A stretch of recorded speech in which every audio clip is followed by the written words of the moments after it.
Salam alaikum. Aujourd'hui, on va commencer une nouvelle leçon intitulée Arithmétique dans Z. Cette leçon est composée en 5 parties. La première partie est concernée sur la divisibilité dans Z. La deuxième partie parle de PGCD et de PPCM et un algorithme d'Euclide qui va nous permettre la détermination de PGCD et PPCM de deux entiers relatifs. La troisième partie est réservée au nombre premier et en quatrième partie, on va définir la congruence modulo n et on terminera par définir et déterminer l'ensemble quotient Z sur NZ.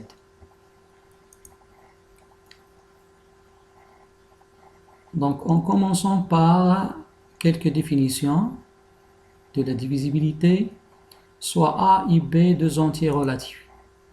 On dit que A divise B, on note A divise B, A slash B. Donc, on dit que A divise B et on note A divise B. S'il existe un entier relatif K, élément de Z, tel que B s'écrit sous la forme K fois A. Dans ce cas, on dit que A est un diviseur de B.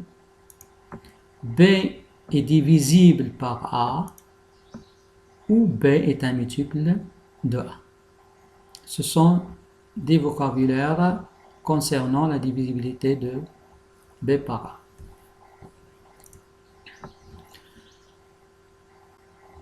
Soit A un entier relatif, on note DA l'ensemble des diviseurs de A et AZ l'ensemble des multiples de A. Par exemple, D6 c'est l'ensemble des diviseurs de 6. Donc on trouve les diviseurs de 6 sont plus ou moins 1, plus ou moins 2, plus ou moins 3, plus ou moins 6. Ce sont des diviseurs de 6. Et 3Z, ce sont les multiples de 3. Donc c'est 0 fois 3, 0. 1 fois 3, c'est 3. Moins 1 fois 3, c'est moins 3. Et ainsi de suite. Et ainsi de suite. Pardon.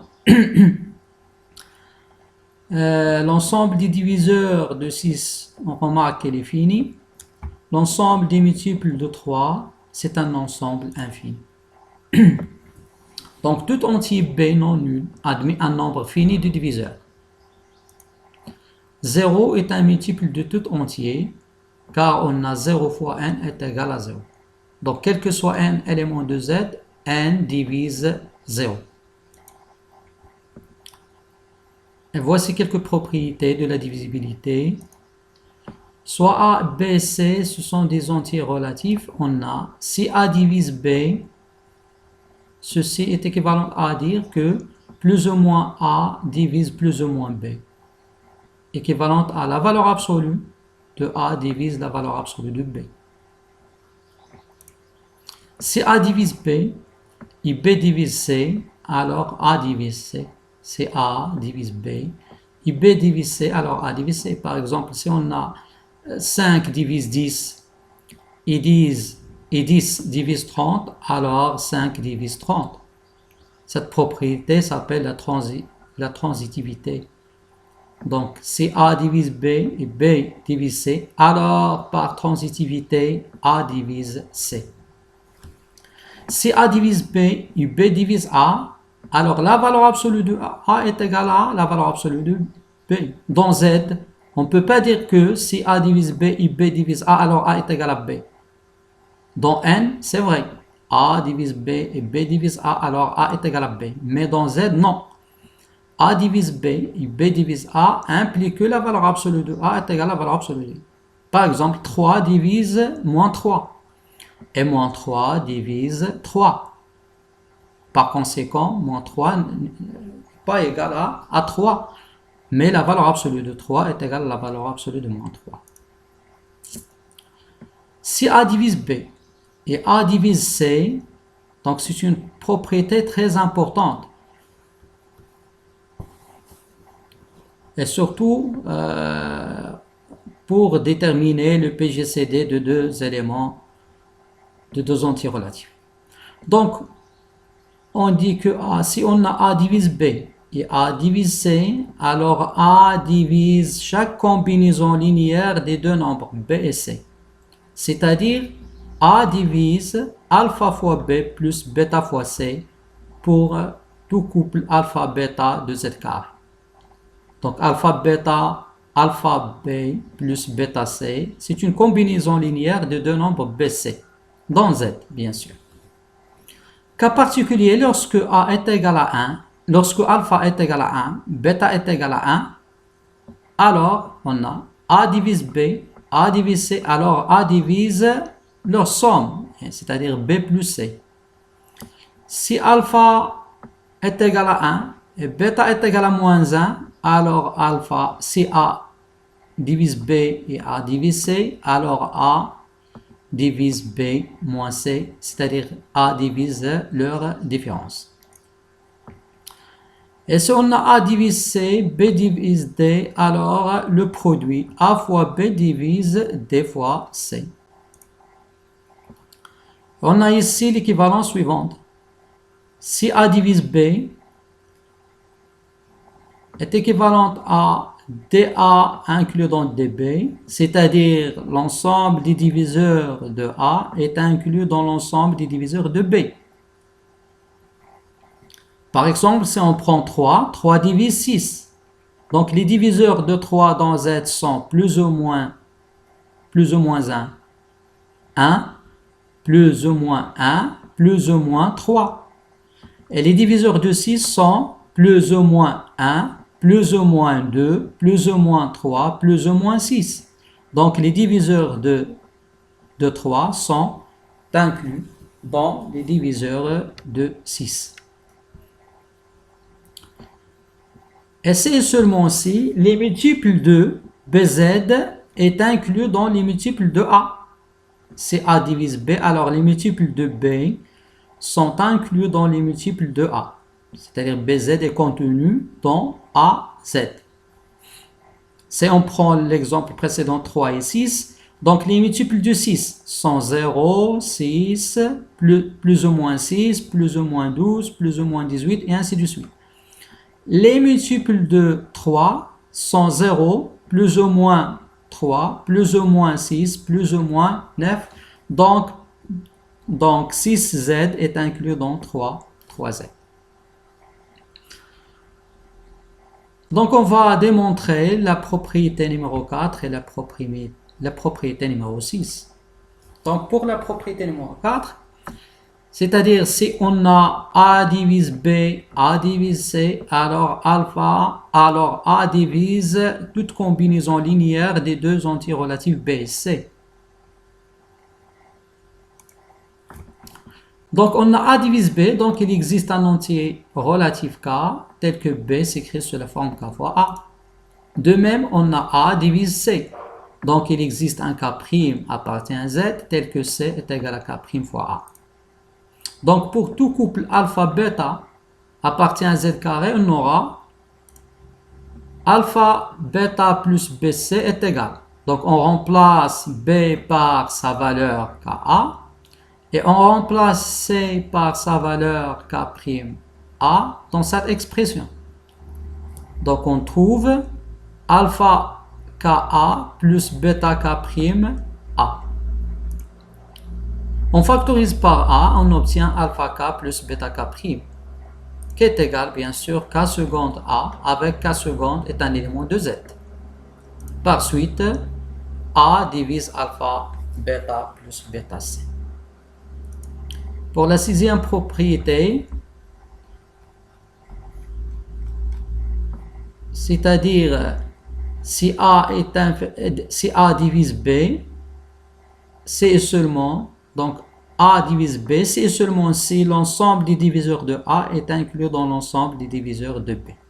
Donc pour montrer cette équivalence, on va montrer la double implication, c'est-à-dire on va montrer l'implication directe. Si A divise B, alors l'ensemble DA est inclus dans de B, DB. Et si DA inclus dans DB, alors A divise B.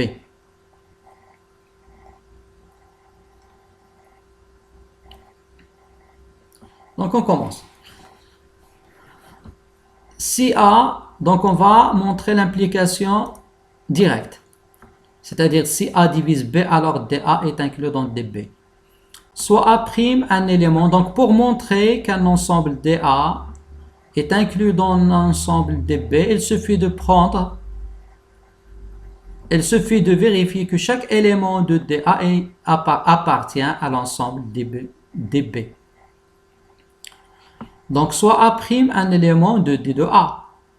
Donc, reste à vérifier que A' appartient à D de B. Ce qui revient à montrer que A' divise B. Donc, on a ici A' appartient à D de A, ce qui implique que A' divise A. Car A' appartient à D de A. Et D de A, c'est l'ensemble des diviseurs de A. C'est-à-dire A' divise A. Et d'après l'hypothèse, on a A divise B. Donc A' divise A et A divise B. Alors, d'après la transitivité de la divisibilité, on a ici A divise A' divise A divise B, alors A' divise B. Et par transitivité, A' divise B. Et qu'est-ce que ça veut dire A' divise B? C'est-à-dire A' appartient à D de B. C'est-à-dire A' appartient à D de B. Et par suite, l'ensemble D de A est inclus dans l'ensemble D de B. Donc si A divise B, alors l'ensemble des diviseurs de A est inclus dans l'ensemble des diviseurs de B. L'autre implication, l'implication réciproque. Donc, on veut montrer que si D de A est inclus dans D de B, si D de A est inclus dans D de B, alors A divise B. Donc, on a A appartient à D de A. Car A est un diviseur de A. Donc, A appartient à D de A. Et par suite, et puisque on a D de A est inclus dans B, alors chaque élément de D de A est un élément de D de B. Et comme A appartient à D de A, alors A appartient à D de B. Alors A appartient à D de B, c'est-à-dire A appartient à D de B, et D de B c'est l'ensemble des diviseurs de B, ce qui implique que A divise B. Donc on va montrer maintenant l'équivalence suivante. Si A divise B, alors Z est inclus dans AZ, l'ensemble des multiples de B, et est inclus dans l'ensemble des multiples de A. Et si l'ensemble des multiples de B est inclus dans l'ensemble des multiples de A, alors A divise B. Donc, on suppose que A divise B, et on va montrer que BZ est inclus dans AZ. Pour cela, on va prendre un élément quelconque de BZ et on va démontrer que cet élément appartient à Z. Soit B' un élément de BZ. Donc, B' appartient à BZ, c'est-à-dire B est un multiple de B'. Alors, donc, il existe un K' appartient à Z tel que B' est égal à K fois B. B' appartient à BZ, c'est-à-dire B' est un multiple de B. Car les éléments de BZ sont 0, plus ou moins B, plus ou moins 2B, plus ou moins 3B, etc. Donc, il existe un K' tel que B' est égal à K fois B. Or, A divise B. A divise B. Donc, B est égal à K fois A. D'où B' est égal à K fois B, qui est égal à K fois K' A. C'est-à-dire B est un multiple de A. Donc, c'est-à-dire B est un multiple de A. Par suite, B appartient à AZ. Car AZ, c'est l'ensemble des multiples de A. Pardon, ici, donc, ici, c'est B'. Donc, c'est-à-dire B' est un multiple de A. Par suite, B' appartient à Z. Donc, il faut le corriger ici. C'est-à-dire B' est un multiple de A. Et par suite, B' appartient à Z. L'autre sens, donc soit B un élément de... On a B est un élément de BZ, car B est un multiple de B. Car on peut écrire B sous la forme B fois 1. Donc B fois 1 est égal à B, donc B est un multiple de B. Par suite, B appartient à BZ.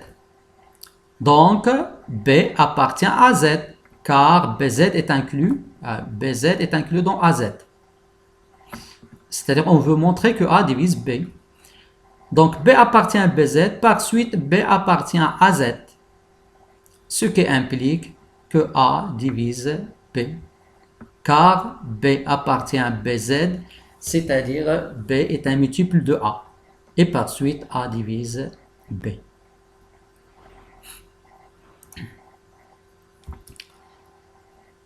Exemple.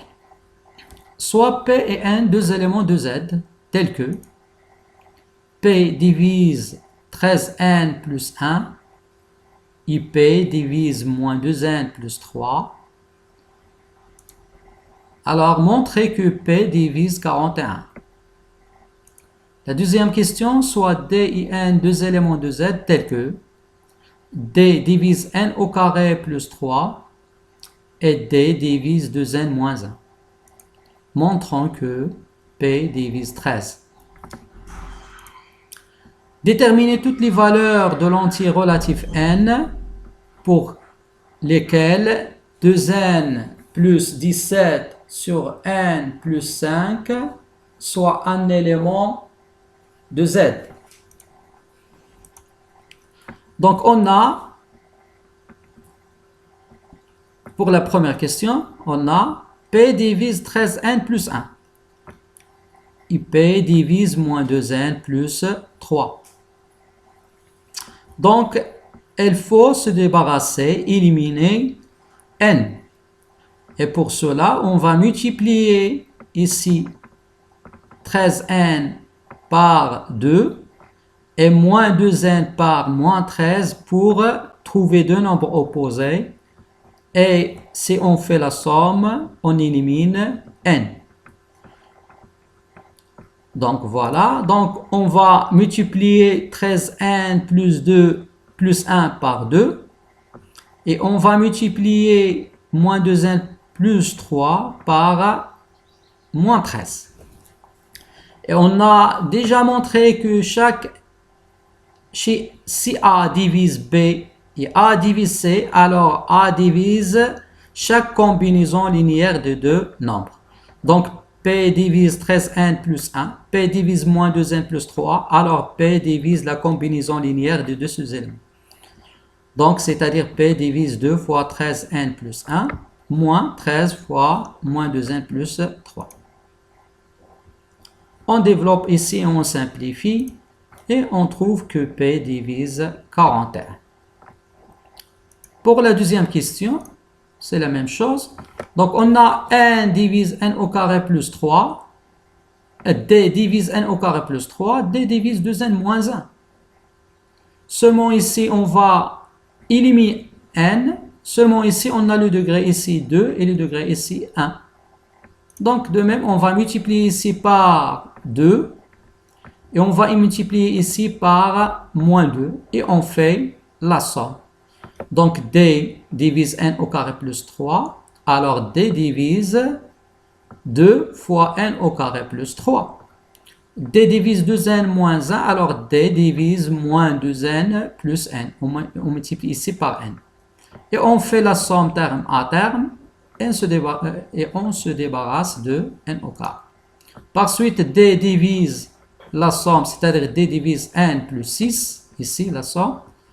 Et on sait déjà que d divise 2n moins 1. D divise 2n moins 1. Et on fait comme on a fait dans l'exemple 1. C'est-à-dire d divise n plus 6, d divise 2n moins 1. Alors elle divise chaque combinaison linéaire de ces deux nombres. Donc on va choisir alpha et bêta de telle sorte qu'on va éliminer n. Donc d divise n plus 6, d divise 2n moins 1, ce qui implique que d divise 2 facteur de n plus 6 moins 2n moins 1, c'est-à-dire d divise 13, ce qu'il fallait démontrer. Pour la troisième question, donc on veut déterminer tous les entiers relatifs, c'est-à-dire tous les n éléments de z, de telle sorte que 2n plus 17 sur n plus 1 soit dans z. Pour cela, on a l'équivalence suivante. 2n plus 17 sur n plus 5, on peut écrire 17 sous la forme 10 plus 7. D'accord? Pour éliminer n de numérateur ici. Donc, 2n plus 10 plus 7 sur n plus 5 est égal à 2n plus 10 sur n plus 5 plus 7 sur n plus 5. Après, 2n plus 10 sur n plus 5, on simplifie, on trouve qu'elle est égale à 2, plus 7 sur n plus 5. Cette expression appartient à n, et comme 2 pardon, ici, c'est z. Ici, c'est z. Comme 2 appartient à z, alors 7 sur n plus 5 reste pour que 2n plus 17 sur n plus 5 appartient à z, il faut que 7 sur n, c'est seulement si, 7 sur n plus 5 appartient à z. Ici, c'est z. C'est-à-dire 7 sur n plus 5 appartient à z. C'est-à-dire n plus 5 divise 7 dans z. Donc, quels sont les diviseurs de 7 dans z? Sont plus ou moins 1, plus ou moins 7. Et ce qui signifie que n plus 5 est égal à moins 1, n plus 5 est égal à 1, ou n plus 5 est égal à moins 7, ou n plus 5 est égal à 7.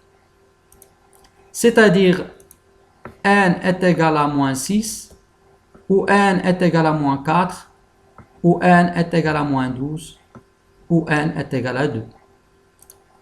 Donc les valeurs possibles de n sont moins 6, moins 4, moins 12 et 2.